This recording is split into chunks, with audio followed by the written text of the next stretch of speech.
So yun, ayan, magandang araw mga Q, welcome po dito sa aking YouTube channel, Super Q TV. Ayan, so pasensya muna guys, medyo paus tayo ngayon.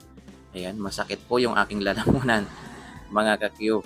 Ayan, so pansin niyo naman siguro guys, medyo iba yung boses natin ngayon. So update ko lang kayo guys, ayan, kasi yung ibang member po ng Elias Band mga ka-Q, yan ay kanya-kanyang ano na sila guys, kanya-kanyang travel na po sila. So papunta po silang Maynila ngayon guys. So doon po sila lahat magkita-kita mga ka-Q, doon po sila sasakay papuntang Dubai. Ayan, kasi isang tulog na lang mga Q, Dubai concert na. So anong petsa na ngayon guys? Ayan, 7. So bukas 8, then 9 meron silang concert. So isang tulog na lang talaga. Dalawang tulog, dalawang tulog na lang mga Q ay Dubai concert na. Yan, si Boss Kenji, kaya nag-travel na rin po siya. Yan oh, yan, sa Philippine Airlines po siya guys. And then yung nakita pa natin na mga kasamahan nila, yung iba kasi hindi pa nagpo-post. Ayan, sila Boss Hit, ayan, nagta-travel na rin. Sila JB, ayan. So halos sila naman lahat guys. Yan, wala lang silang update sa kanilang mga social media mga ka-Q. So doon sila sasakay sa Maynila. So sama-sama sila mga ka-Q.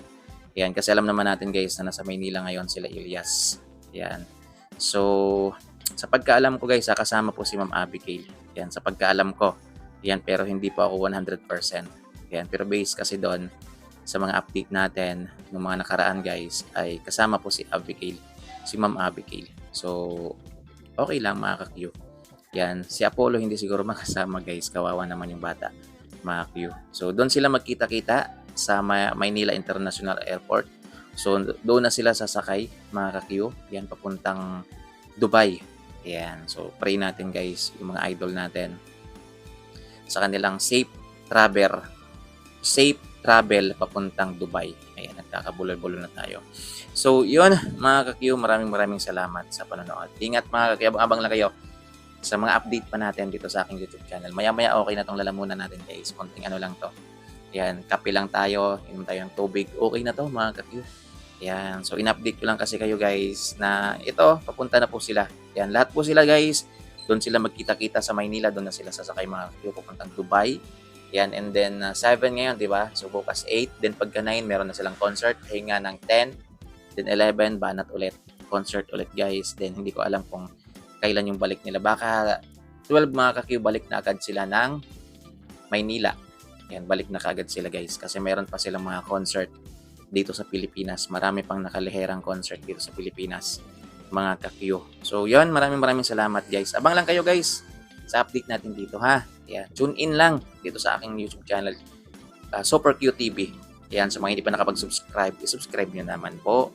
Yan, at kung kahit hindi po kayo mag-subscribe guys, i-like nyo lang, malaking tulong po yan sa ating mga idol Elias JTV Band para mas marami pa pong makakakilala sa kanya. Yan. Sa like kasi na yan mga boss. So diyan nagbe-base sa YouTube pag maraming like. So ibig sabihin, so maraming interesado mga kayo. So i-recommend niya sa iba pang mga possible viewers po yung ating YouTube, yung ating mga video dito. Mga kayo. So maraming salamat guys. Abangan natin yung pagkikita nila sa Maynila guys. Masaya to. Mga kayo kasi halos lahat po naman sila guys kasama. Yan, walang may iwan. Lahat po sila okay po lahat ng kanilang visa mga ka-Q. So goods na goods. Ayan. So think positive lang palagi guys. So iwas-iwas muna tayo sa mga negatibong bagay mga ka-Q. Kung ano may mga nakikita niyo sa Facebook, yan much better na yan, scroll niyo lang muna yan. Wag niyong sundan ng ng damdamin mga ka-Q. Kasi puro naman puro naman haka-haka, puro naman yan. So yun, ingat guys, God bless. Abang na lang kayo sa mga update pa natin dito sa aking YouTube. Summary lang tayo, ng update lang po ako sa inyo ng pagpunta ng ibang miyembro ng Elias JTV Band sa Maynila para doon na sumakay sa Manila International Airport para po sabay-sabay po silang lahat puntang Dubai, UAE. Yan. So huwag po natin kalimutan yung concert nila January 9 yan, and 11 sa Dubai mga Q. So tingnan nyo na lang yung iba nating update. Maraming salamat guys. Yan, God bless po.